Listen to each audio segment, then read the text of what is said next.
नमस्कार, न्यूज़ के खास कार्यक्रम महासंग्राम में आपका स्वागत है। मैं हूं देवेंद्र कुशवाहा। आज इस कार्यक्रम में हम बात करेंगे मध्य प्रदेश के जातीय समीकरण की। लोकसभा चुनाव में जहां राजनीतिक पार्टियां कई समीकरण बैठाती हैं, उनमें से जातीय समीकरण भी बहुत ही महत्वपूर्ण होता है। वैसे एक सर्वे के अनुसार जहां पूरे देश में जात के आधार पर करीब 55% लोग वोट करते हैं, वहीं एमपी में यह प्रतिशत 65% का है। ऐसे में मध्य प्रदेश में जातिगत समीकरण पर ध्यान देना बहुत ही महत्वपूर्ण है। मध्य प्रदेश की अगर बात करें, जनसंख्या की बात करें तो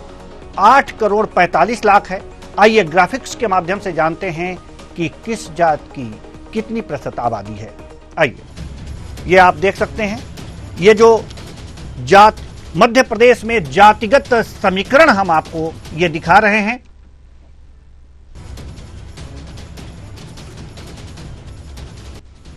ये इस जातिगत समीकरण में सवर्ण वर्ण की आबादी जो है वो 17।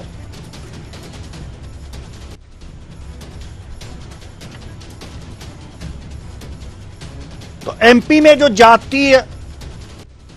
संख्या है वो सवर्ण वर्ग की आबादी 17.5% है। ओबीसी वर्ग की आबादी की अगर जो बात करें तो 48.4% और यहीं अनुसूचित जनजाति की आबादी 22.56% है। गैर हिंदू समुदाय की अगर जो बात करें तो यहां पर आबादी जो है 11.54%। इस ग्राफ के माध्यम से हमने आपको बताया पूरे मध्य प्रदेश में जाति की क्या स्थिति है। अब रुक करते हैं सवर्ण जाति की आबादी कितनी है मध्य प्रदेश में। आइए इसको भी ग्राफिक्स के माध्यम से समझ लेते हैं। ब्राह्मण 5.5%, राजपूत 3.9%, मराठा 2.2%। आप देख सकते हैं ये ग्राफ के माध्यम से। जाट 1.0%, वहीं वैश्य बनिया 1.8%, कायस्थ 1% और अन्य 2%। ये आप देख सकते हैं मध्य प्रदेश में जातीय समीकरण। अब रुक करते हैं अनुसूचित जाति की ओर और तीसरे ग्राफ के माध्यम से जानते हैं कि अनुसूचित जाति और अनुसूचित जनजाति की आबादी कितनी है। इस ग्राफ के माध्यम से देखते हैं। अनुसूचित जाति 15.05% और अनुसूचित जनजाति 7.51%। और कुल टोटल जो है आप ये देख सकते हैं, कुल टोटल जो है 22.56% यहां पर आबादी है।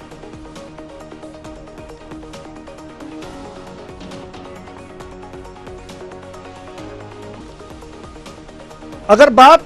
करें गैर हिंदू, ये आप जो चार्ट देख रहे हैं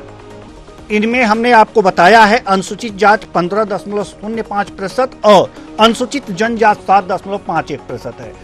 अगर दोनों को जोड़ा जाए तो कुल आबादी जो है 22.56% आती है। अब अगले की तरफ रुख करेंगे और गैर हिंदू समुदाय, अगला ग्राफिक्स 4, गैर जो है हिंदू समुदाय, इसको अगर जो देखें तो यहां पर आप देख सकते हैं कि कुल जो है कुल संख्या 11.54% की है, जो सबसे बड़ा कॉलम है। उसके बाद से अगर जो देखें तो जैन का नंबर आता है 0.47%, उसके बाद बौद्ध 6.7, उसके बाद सिख 1.67%, ईसाई 2.16% और मुसलमान 6.57%। ये हमने आपको यहां पर दिखाया। अब हम आपको बता रहे हैं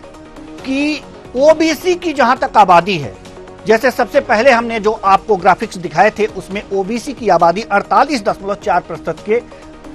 आसपास बताई गई थी। इसी के यानी कि एक मध्य प्रदेश में यह आबादी बहुत ही ज्यादा है। अब लोकसभा चुनाव आ रहे हैं, आ नहीं रहे, इसके तारीख घोषित हो गई है, आचार संहिता लग गई है। तो कुल मिलाकर के 10 सीटों पर 29 लोकसभा सीटें हैं मध्य प्रदेश में। इनमें 10 सीटों पर जो इनकी स्थितियां हैं काफी ज्यादा हैं। ये 10 सीटें कौन कौन सी हैं और यहां से कौन कौन से प्रत्याशी किस किस पार्टी ने उतारे हैं, आइए इस पर भी ध्यान दे लेते हैं। चलिए, ग्राफिक्स 5 के माध्यम से हम आपको बता रहे हैं। ये ग्राफिक्स 5 है। यहां पर भोपाल से आलोक शर्मा बीजेपी प्रत्याशी हैं, अरुण श्रीवास्तव। यहां पर भी आप कह सकते हैं कि यहां जो स्थितियां हैं वो आलोक, यहां पर ओबीसी आबादी ज्यादा है, मुस्लिम की आबादी 20 से 25% यहां पर कहा जा सकता है। अगर जबलपुर की बात करें तो जबलपुर लोकसभा सीट की, तो यहां जो है आशीष दुबे बीजेपी से प्रत्याशी बनाए गए हैं, दिनेश यादव यहां से कांग्रेस से प्रत्याशी बनाए गए हैं। अब यहां पर की स्थिति देखेंगे, विचार करेंगे कि क्या है और किस तरह की है। यहां पर एक समण, यहां पर आशीष दुबे समण हैं और वहीं पर ओबीसी से कांग्रेस प्रत्याशी उतारे गए हैं दिनेश यादव। अगर दमोह की बात करें, अगले लोकसभा सीट की, दमोह जहां पर ओबीसी निर्णायक होता है, राहुल लोधी बीजेपी ने उतारा है और कांग्रेस ने अभी तक अपने प्रत्याशी नहीं उतारे। खजुराहो की अगर जो बात करें तो वीडी शर्मा यहां से चुनाव मैदान में है। अगली लोकसभा सीट खजुराहो आप देख सकते हैं, यहां पर वीडी शर्मा प्रत्याशी हैं। कांग्रेस का कॉलम खाली है। आपको अगर जो खंडवा की बताएं, खंडवा लोकसभा सीट की 5वीं सीट, तो खंडवा की अगर जो बात करें तो यहां पर ज्ञानेश्वर पाटिल बीजेपी से प्रत्याशी हैं और अभी कांग्रेस ने यहां प्रत्याशी नहीं उतारे हैं। अब रुख करेंगे अगली लोकसभा सीट होशंगाबाद की ओर रुख करेंगे। यहां पर दर्शन सिंह चौधरी यहां पर चुनाव मैदान में है बीजेपी से। संजय शर्मा यहां पर चुनाव मैदान में है कांग्रेस से। सागर, अगली लोकसभा सीट सागर की बात करें तो यहां पर लता वानखेड़े बीजेपी से हैं, गुड्डू राजा बुंदेला यहां पर कांग्रेस प्रत्याशी हैं। मंदसौर की अगर जो बात करें तो यहां पर सुधीर गुप्ता जो है बीजेपी यहां से प्रत्याशी हैं और दिलीप सिंह गुर्जर यहां पर कांग्रेस से प्रत्याशी हैं। सतना की अगर जो बात करें, सतना लोकसभा सीट की, तो यहां पर गणेश सिंह बीजेपी से हैं, सिद्धार्थ कुशवाहा यहां पर कांग्रेस से हैं। रीवा की अगर जो बात करें अगली लोकसभा सीट, तो जनार्दन मिश्रा यहां पर बीजेपी से हैं और नीलम मिश्रा यहां पर जो हैं कांग्रेस से चुनाव मैदान में हैं। ये हम आपको लगातार बता रहे हैं, ये स्थितियां हैं। अब हम आना चाहेंगे अपने राजनीतिक विश्लेषक के पास। हमारे राजनीतिक विश्लेषक दिनेश सिंह जी हमारे साथ जुड़ चुके हैं। बहुत बहुत स्वागत है आपका हमारे इस कार्यक्रम में। जैसा कि आज का जी नमस्कार जी, जैसा कि आज का हमारा सेगमेंट यही है कि जातिगत समीकरण, एक सर्वे आया था, इसमें जातिगत समीकरण के बारे में बताया यह गया था कि जो भी जातिगत समीकरण है, पूरे देश के 55% लोग जाति के आधार पर चुनाव लड़ते हैं और मध्य प्रदेश में 65% लोग जो जाति के आधार पर वोट देते हैं। तो ये सारी चीजें हैं, इसलिए जाति बड़ी महत्वपूर्ण हो जाती है। ऐसे में हम आपसे जानना चाहेंगे कि जो जातिगत विश्लेषण है, जातिगत विश्लेषण आप जरूर किए होंगे मध्य प्रदेश में लोकसभा सीटों की। हम आपसे यह जानना चाहते हैं, पहला सवाल यह है कि वास्तव में क्या जाति इतना महत्वपूर्ण हो जा रहा है मध्य प्रदेश में, और जिन लोकसभा सीटों की हमने बात की है उन लोकसभा सीटों पर वास्तव में जातीय समीकरण क्या है, यह तो बाद में हम जानेंगे। लेकिन सबसे पहला सवाल आपसे हम यही पूछना चाहेंगे कि सवर्ण वर्ग को देखा जाए तो आखिर पूरे मध्य प्रदेश के परिप्रेक्ष्य में हम जानना चाहते हैं कि वो किस पार्टी की ओर ज्यादा रुख करता है, आज तक करता आया है। नमस्कार कुशवाहा जी। देखिए, सबसे पहले अगर बातचीत करें तो देखिए जातीय समीकरण है उसको हम लोग नकार नहीं सकते, मतलब उसको नगण्य नहीं कर सकते ऐसे, क्योंकि देखिए पहले जैसे कि पिछले जैसे दो चुनाव को देखें, मतलब इससे पहले के तुरंत पहले के 2019 के और 2014 के, तो उसमें देखिए रुझान जो देखें तो उसमें एक जैसे ओबीसी है, तो ओबीसी एक निर्णायक भूमिका में, जैसे कि मतलब आपने बताया व्यक्ति, मतलब काफी जानकारी आपने दे दी है ऐसे, तो मैं उससे मतलब कि उसी को रिपीट करूं, उससे बेहतर मैं थोड़ा अलग दूं आपको। जी। तो उसमें देखिए 50% के आसपास जैसे ओबीसी वोटर्स हैं, तो कुशवाहा जी उसमें देखिए कि पहले जो दो चुनाव रहे थे उसमें मान के चलें कि उसमें सबसे पहले ये था कि जैसे बल्कि 2009 से शुरू करना पड़ेगा। तो उस वक्त ये देखिए मतलब कि जो कांग्रेस है, तो मतलब क्योंकि जैसे कि यहाँ पर जो फाइट सीधी सीधी कांग्रेस और भाजपा की होती है मध्य प्रदेश में, जैसे यूपी की तरह नहीं है कि यहाँ पर क्षेत्रीय दल और भी हैं। तो इसमें मान के चलें कि जैसे पहले ओबीसी वोटर्स जो थे उनका ज्यादा रुझान था, मतलब एक जो मेजर चंक, जो बड़ा सेगमेंट जो था वो कांग्रेस की तरफ था। लेकिन बाद में धीरे धीरे करते करते और छिटकता चला गया, और बढ़ के आज के डेट में 44% ओबीसी वोटर्स जो हैं वो भाजपा के वोट करते हैं। फिर बीच में एक दौर ऐसा है जिस टाइम पे जैसे उमा भारती जी उन्होंने अलग अपनी पार्टी बनाई, और उस वक्त ये मान के चलें कि कुछ न कुछ जैसे वोट्स हैं अलग तरीके से करके गए। लेकिन फिर कहानी वही थी कि दोबारा उन्होंने घर वापसी की। तो अभी की स्थिति, आज की स्थिति अगर देख के चलें, क्योंकि मैं शॉर्ट में अगर बताऊं, क्योंकि नहीं तो बहुत मिलेगा, जैसे कार्यक्रम में समय कम है और बोलने के लिए बहुत सारी चीजें हैं। जी। तो देखिए मतलब से कि अब उसमें बहुत बड़ी भूमिका ये रहेगी, जैसे कि अलग अलग आपने जैसे कि जातीय समीकरण बता दिया। उसका जैसे कि एससी एसटी जो है, तो उनका एक बहुत बड़ा चंक जैसा होता है कि 22% के आसपास जो है एसटी वोट, और 15-16% के आसपास में एससी वोट। तो उनका देखिए अपने आप में एक बहुत जैसे बहुत सारी सीट, जैसे कि ट्राइबल को छोड़ सीट हैं जिनमें उनके अलावा जो है किसी और का आना बड़ा मुश्किल है, या किसी और के अलावा जैसे कैंडिडेट जो भी उतारेंगे दोनों पार्टी, तो उसी में से एसटी या एससी वर्ग उन्हीं से उतारने पड़ेंगे। तो लेकिन साथ साथ जैसे कि अब ठीक है 50% देखिए, मतलब कि अगर सीधा सीधा 50% ओबीसी का आ गया, उसके बाद जैसे कि ये मान के चलो कि एससी एसटी वर्ग आ गया। तो आप इसमें ये नहीं कर सकते कि जैसे कि जो अपर कास्ट है, हायर कास्ट है, ब्राह्मण बनिया, जैसे इस तरह की जो मतलब बोले सीधी भाषा में, तो उनको अगर अलग करके चलेंगे तो उसमें बड़ी मुश्किल दोनों दलों के लिए आ जाएगी जैसे। तो उसको साधने के लिए देखिए कि अपने तरीके से जो मिला कि जैसे बड़े छत्रप जो है, तो उनकी तरफ ध्यान देने का काम भाजपा ने किया, और अपने तरीके से जैसे कि अब जैसे कि प्रधानमंत्री मोदी ने 4 उसमें सेगमेंट बढ़ा कि महिला हो गई, किसान हो गए, युवा हो गए और गरीब हो गए। तो इसको करके मतलब एक तरह से मान के चलें कि साधने काम होगा। दूसरे से कि ओबीसी वोटर्स को साधने के लिए से मान के चलें कि जब ज्यादा अगर है तो उनको अपीजमेंट और उनको मतलब जैसे एक तरह से मतलब प्लीज करने की बातचीत नहीं बोलेंगे, तो क्योंकि सभी वर्गों को एक तरह से भाजपा ने अपने तरीके से पूरा मतलब सोशल इंजीनियरिंग के तहत जो है अपने प्लीज करने की कोशिश की है। तो उसमें मान के चलें कि जैसे कि वोटर्स मतलब जैसे कि जो है उसी के अनुपात में उससे ज्यादा जो है कहीं ना कहीं सीट जो है इस बार के उसमें भी दी गई है, और इससे पहले भी चलते चले गए। और जो नाराज थे नेता वो देखिए कहीं ना कहीं जैसे वापस हमने घर, जैसे उमा भारती जी की मैंने बात की, या अन्य जो नेता थे, तो कहीं ना कहीं देखिए उनको मना लिया गया था। शिवराज सिंह जी बीच में जैसे कि मतलब जो लोगों के बीच चर्चा थी कि भाई ठीक है, जैसे उनको मुख्यमंत्री रिपीट नहीं किया गया तो उसका असर पड़ेगा, लेकिन ऐसा नहीं था। वो अपने आप में आशीर्वाद देने की भूमिका में आकर के, और मोहन यादव जो है तो उनके ऊपर अपना हाथ रखा उन्होंने, और आराम से करके अभी पूरे तरीके से तन्मयता थे और चुनाव प्रचार में लगे हुए। तो अभी पूरे तरीके से अगर साफ साफ अगर सीधी भाषा में अगर बोला जाए, तो अभी के हिसाब से ये गणित जैसे बैठता है कि 4 जो समूह बटा उसका, और दूसरा जैसे कि ओबीसी वर्ग को साधने के लिए बीच में विश्वकर्मा योजना होगी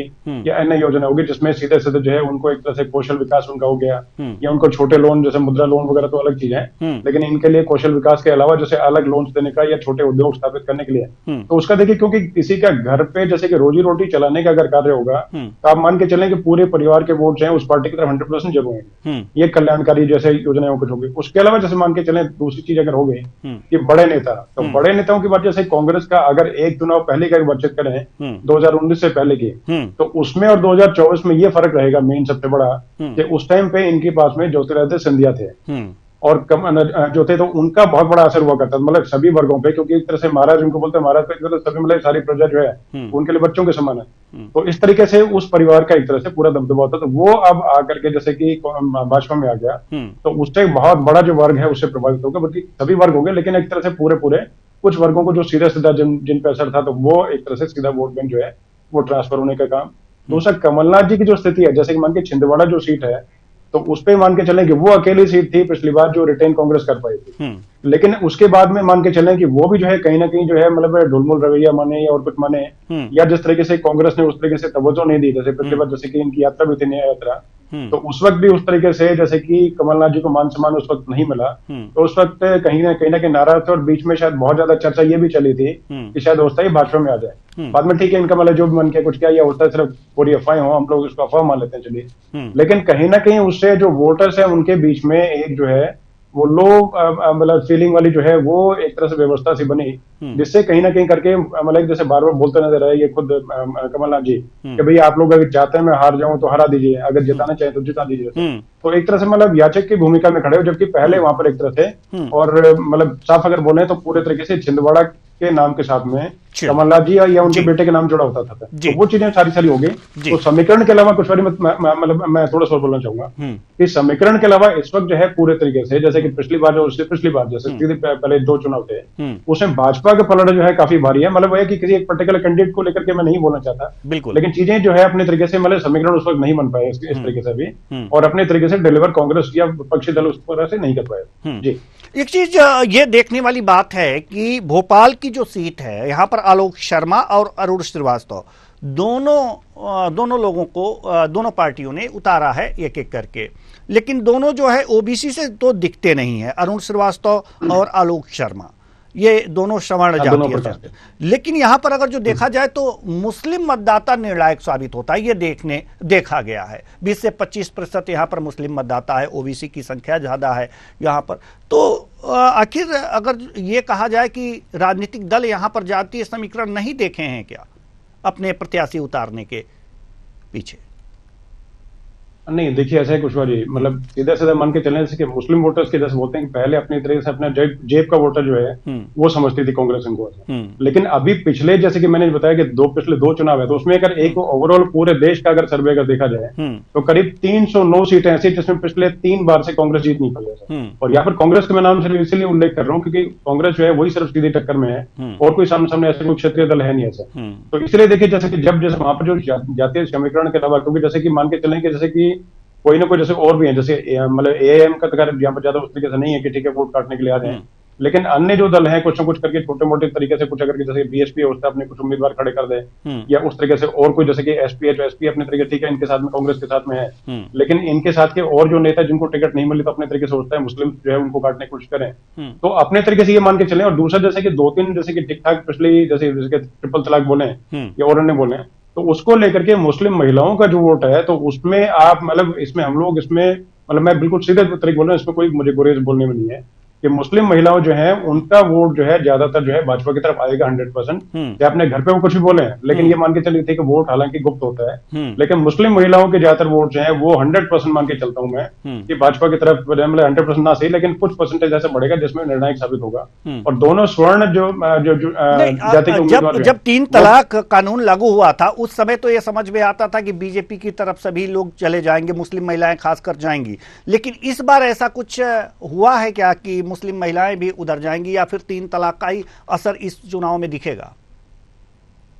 नहीं, फर्क 100% पड़ेगा क्योंकि 2 चीजें हैं। नारी शक्ति वाला जैसे अधिनियम जो है वो भी हो गया क्योंकि उसमें तो देखिए महिलाएं तो सभी हैं, मतलब है कि उसमें, और दूसरा भाजपा ने अभी जैसे कुछ कैंडिडेट जैसे कुछ जगह पे जैसे कि आप मान के चले अभी जैसे कि लोकसभा मान के कुछ होता आगे देखने को मिले हैं, तो वो जैसे मैं पहले बोला था कि मुस्लिम किसी को आगे बढ़ाने का काम भाजपा नहीं करती, लेकिन अब जैसे कि उत्तर प्रदेश में बोले या इधर जैसे और कई स्टेट्स में बोले तो काफी मुस्लिम जो है उनको अपलिफ्ट करने का काम किया गया। और जैसे कि कल्याणकारी योजनाएं जो बनाई गई मुस्लिम के लिए, तो उससे करके पहले से देखिए ये जो मतलब की विडंबना जो है मतलब पहले की जो थी उस तरीके से लेकर के या एक तरह से जो इस तरह की भावना थी कि ठीक है भाजपा नहीं करती मुस्लिम के लिए, तो उस चीज में काफी चेंजेस आए। तो ट्रिपल तलाक के बाद में 100% फर्क पड़ेगा। और पिछले चुनाव में भी जैसे बोला कि धीरे धीरे करके क्योंकि स्नेह मतलब धीरे धीरे करके फर्क पड़ा हर चीज का। तो 2019 के चुनाव के अंदर भी देखिए मोदी जी के चेहरे पे जहां पर पहले मुस्लिम जो थे वोट इतना नहीं दिया करते थे या भाजपा के चेहरे पे नहीं दिया करते थे, वो अब करके मतलब की जो शुरुआत मान के चले कि मुस्लिम महिलाएं जो है उनका वोट ज्यादा पड़ेगा, हालांकि पुरुष है उनका ही पड़ेगा, लेकिन इसमें कोई दो राय वाली बात नहीं है कि मुस्लिम वोट जो है कहीं ना कहीं ट्रांसफर जो है अच्छा खासा मेजर चंक मतलब कुछ पार्ट्स में कंट्री के और 100% जो है भाजपा की तरफ आएगा, उसमें कोई हम लोग मतलब उसमें दो राय नहीं कर सकते। जी, एक तरह से अगर जो जबलपुर की सीट देखी जाए तो जबलपुर से आशीष दुबे और कांग्रेस प्रत्याशी के तौर पर दिनेश यादव यहाँ पर चुनाव मैदान में इस वर्ष हैं। क्या लगता है आपको कि यहाँ के जो जातीय समीकरण है क्या फिट बैठेंगे? आप बिल्कुल बैठेंगे क्योंकि देखिए मान के चलेंगे जैसे कि याद मतलब जैसे अपना इन्होंने क्या है कि जैसे अपना एक तरफ दुबे हो गए और एक तरफ जैसे कि यादव हो गए। तो यादव समीकरण बिठाने की कोशिश जरूर है, लेकिन यादव ज्यादातर उस तरफ नहीं जाएंगे, क्योंकि जैसे अगर मोहन यादव अगर वहां प्रचार करने के लिए गए तो जिस तरीके से कांग्रेस ने अपने आप को ज्यादातर अगर ये मतलब पूरे ओवरऑल जो स्टेट का विश्लेषण अगर देखा जाए कुशवाहा जी, तो ये आप मान के चलें कि कांग्रेस कहीं ना कहीं अपने जैसे जो भी प्रत्याशी हैं तो ज्यादातर मान के चलें कि सामने ऐसा है कि सिर्फ या तो कोई मतलब टिकट लेना नहीं चाहते हैं, और या फिर ये मान के चलें कि कहीं ना कहीं पहले ही अपने आप को हारा महसूस करके और मतलब कहते हैं कि पहले टूटे मन से एक तरह से प्रत्याशी खड़े किए, मतलब ज्यादातर सीट का आपको ऐसा मिलेगा, या किसी भी सीट को उठा के देखें इक्का दुक्का सीट को देख करके, और ज्यादातर जो इनके बड़े क्षेत्र पे वो एक तरह से उनको जबरदस्ती मतलब जैसे कि मतलब आधे मन से अधूरे मन से और चुनाव लड़ने का जैसे मतलब कईयों के स्टेटमेंट आए भी हैं, जैसे मतलब मैं नाम लेके उल्लेख नहीं करना चाहता, मतलब सीधे सीधे बोला कि हम लोग चुनाव लड़ने के पक्ष में नहीं, चुनाव नहीं लड़ते क्योंकि इतना कोई जनाधार इस तरीके से बचा नहीं ऐसे। तो अब जैसे यादव की जैसे कि अब मतलब भाजपा है तो भाजपा मान के लीजिए ठीक है, जैसे वर्गों की अलग अलग चीजें थी और कास्ट और वो सब चीजों को साधने की पहले कोशिश कर ली, और जैसे कुछ योजनाओं का मामला हो गया, और जैसे अगर यादव जैसे इन्होंने अगर किया, कांग्रेस ने अगर यादव अगर प्रत्याशी घोषित किया तो उसके बाद में ये इनके पास कोई जवाब इसी का नहीं मिलेगा कि ठीक है यादव प्रत्याशी के सामने अगर आकर के उस जगह पे मुख्यमंत्री आगे अगर प्रचार करेंगे तो उस वक्त यादव जो है वो किस तरफ जाएंगे, कहने सुनने की बातें नहीं है। दूसरा उसके अलावा एक चीज और है कि जैसे जनसंपर्क है तो उसमें कहीं ना कहीं अभाव जो है इनका पूरे तरीके से, हर सीट को पर्टिकुलर एक सीट की बात नहीं कर, भोपाल जबलपुर होशंगाबाद को मतलब अलग छोड़ करके दरकिनार करके हर सीट पे जिस तरीके से जो नीचे जो मतलब जनसंपर्क के जो प्रत्याशी जो है और जैसे नीचे जो कांग्रेस के वोटर्स हैं वो उस तरीके से नहीं कर पा रहे हैं जिस तरीके से भाजपा और एनडीए के जो लोग हैं वो करते हुए नजर आते हैं। तो इसलिए मतलब ये कि समीकरण अगेन जो भारी जो पड़ेगा वो भाजपा के कैंडिडेट का ही पड़ेगा, दुबे का ही पड़ेगा। कुल मिलाकर के आप अगर जो पूरे मध्य प्रदेश की अगर जो बात करें तो जातीय समीकरण तो हावी हैं ही, सर्वे से ही पता चल गया है, लेकिन अगर जो ये देखा जाए कि ट्राइबल वोटर्स और शेड्यूल कास्ट के जो वोटर्स हैं अधिकतर किसकी तरफ झुके हुए काफी दिखाई देते हैं? देखिए इसमें सीधा सीधा ये था कि जिस टाइम पे कमलनाथ जी जब आए थे तो कमलनाथ जी के समय पे जैसे क्या था कि जो ट्राइबल वोटर्स थे उनका झुकाव कुछ था कांग्रेस की तरफ, लेकिन बाद में जब ये मान के चले कि जैसे कमलनाथ जी जो है उनकी स्थिति खुद की जैसे अपने तरीके से उन्होंने मतलब पब्लिक में इस तरीके से जब की कि भाई हमें मतलब जैसे थोड़ा बहुत ऐसा कि मतलब कि भाजपा में जाने को जाते हैं, तो अभी भी कहीं ना कहीं संशय है कि हो सकता है कहीं ना कहीं भाजपा की तरफ ज्वाइन ना करें, कुछ करें। तो ट्राइबल वोटर्स का भी मतलब हम लोग उसमें मतलब बिल्कुल ये मान के चले कि ज्यादा जो होगा झुकाव जैसे 22% वोट है तो उसमें पहले ज्यादा जो था पिछले चुनाव में अगर देख के चले तो मतलब असेंबली चुनाव के समय तो उस टाइम भी मान के चले कि जैसे कि मतलब जो तुरंत अभी जो 2023 में होते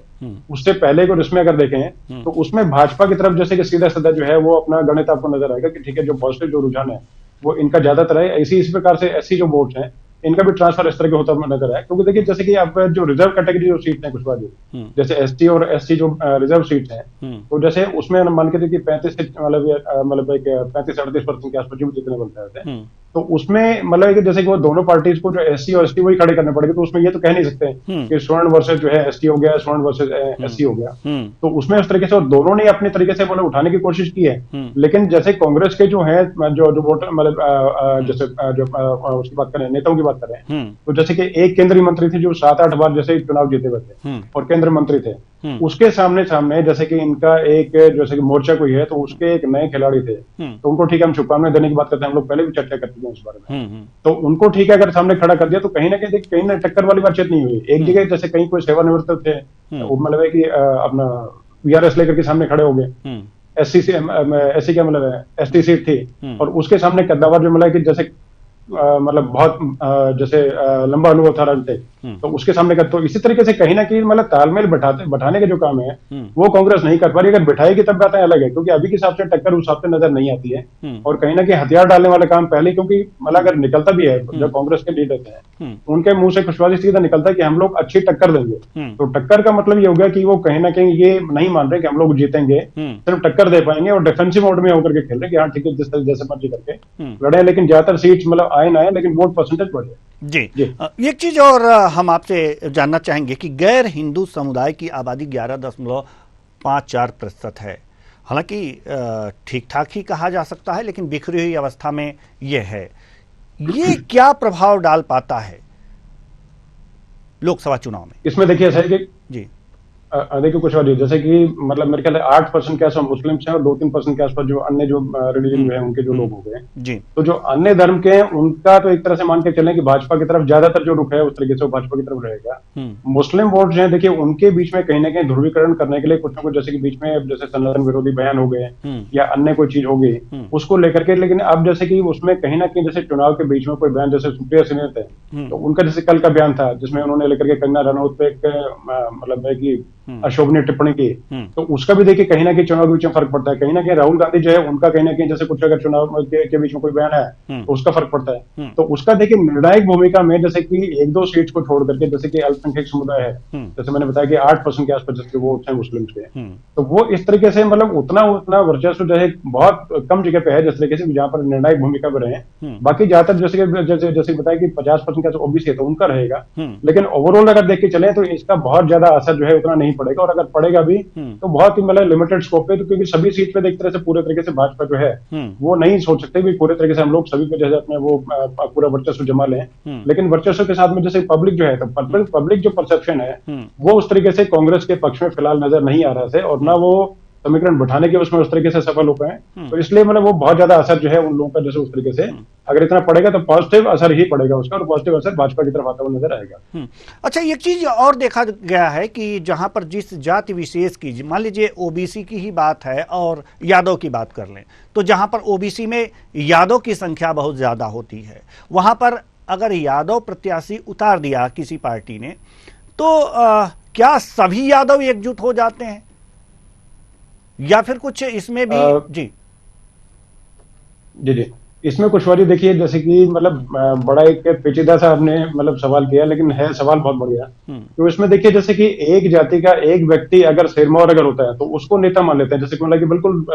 सीधे तरीके से अगर देखा जाए कि जैसे एक ब्राह्मण नेता अगर बड़े अगर है प्रदेश में और वो जिस पार्टी की तरफ है तो मतलब कि हर जाति का देखिए मतलब बड़े नेता 1 या 2 ही आपको मिलेंगे जाते, और सारा समाज एक तरह से जैसे कि उनके पुराने बुजुर्ग हो गए या जैसे हो गए युवा भी ज्यादातर फॉलो करते हैं। लेकिन ज्यादातर ये मान के चलें कि जैसे एक समाज में एक जैसे अगर है, जैसे कोई जाट समाज का है, राजपूत समाज का है, तो मान के चले कि हाँ फलाने जो है भाई वही जो बात बोलेंगे हम लोग वो बात मानेंगे। तो इस प्रकार से वो डिपेंड करता है कि अगर बड़ा कोई नाम अगर है यादव में तब तो देखिए मतलब कि कहीं ना कहीं जैसे कि वो समीकरण टूट सकता है कि ठीक है कि मतलब जो परसेप्शन है वो टूट सकता है। अदरवाइज देखिए जैसे कि आप जैसे कि यादव की अगर आपने बात की तो मोहन यादव जो है उनसे बड़ा मतलब जैसे कि अपना चेहरा यादव में अभी इस टाइम पे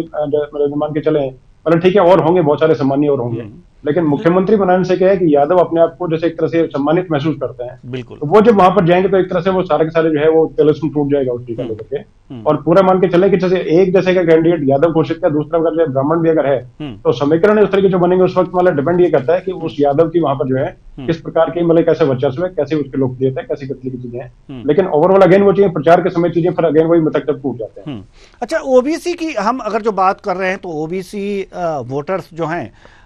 जितनी एकजुटता यादव वर्ग में देखी जाती है, क्या अगर यादव को छोड़ दिया जाए तो और भी ओबीसी में जो भी जातियां आती हैं क्या उतनी एकजुटता उसमें भी मध्य प्रदेश में देखी गई है?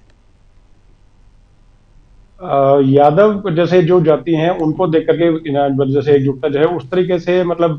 बिल्कुल साफ गोई से हम लोग यहाँ डिस्कशन अगर कर रहे हैं, इसके अलावा कुछ अगर बोले तो शायद गलत रहेगा, लेकिन हाँ जितना इनका है तो उस तरीके से उतनी एकजुटता जो है वो नजर नहीं आती है। लेकिन अगेन वो चीजें कि इसमें यादव जो है उनमें भी जैसे मान के चलें कि जैसे किसने आकर के बोला, अब जैसे कि एक कोई यादव जिसको नकार चुकी है मतलब जो समाज है वो अगर नकार चुका है और उतनी उनकी मान्यता अगर नहीं है, वो अगर आकर के अपना अगर कॉल देंगे अपना अगर उस तरीके से अगर ये बोले कि भाई ठीक है फलानी पार्टी की तरफ वोट करना है, तो शायद उस प्रकार से नहीं मानेंगे। तो उसी को जैसे एग्जांपल के तौर पे जैसे हम लोग बात जैसे पहले कर रहे थे कि मोहन यादव, तो लेकिन जहां पर मोहन यादव जी अगर जहां पर जाएंगे तो उस तरीके जो असर उनकी बात का पड़ेगा उतना असर किसी और की बात का नहीं पड़ेगा। उसी तरीके जैसे मान के चले मुस्लिम के अंदर जैसे एकता काफी नजर आती है, लेकिन वो भी पहले से देखिए टूट चुके, जैसे ट्रिपल तलाक के बाद में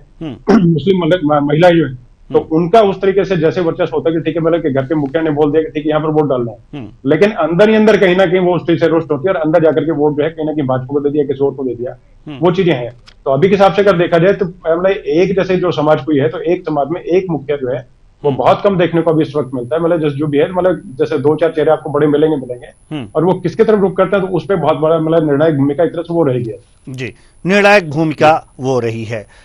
तो अब समय समाप्ति की ओर है, नहीं तो चर्चा को और आगे बढ़ाते। बहुत बहुत धन्यवाद हमसे बातचीत करने के लिए और इतने अच्छे विश्लेषण के लिए। तो कुल मिलाकर के देखा जा सकता है कि मध्य प्रदेश में जो जातीय समीकरण हैं वो बहुत ही महत्वपूर्ण होते हैं।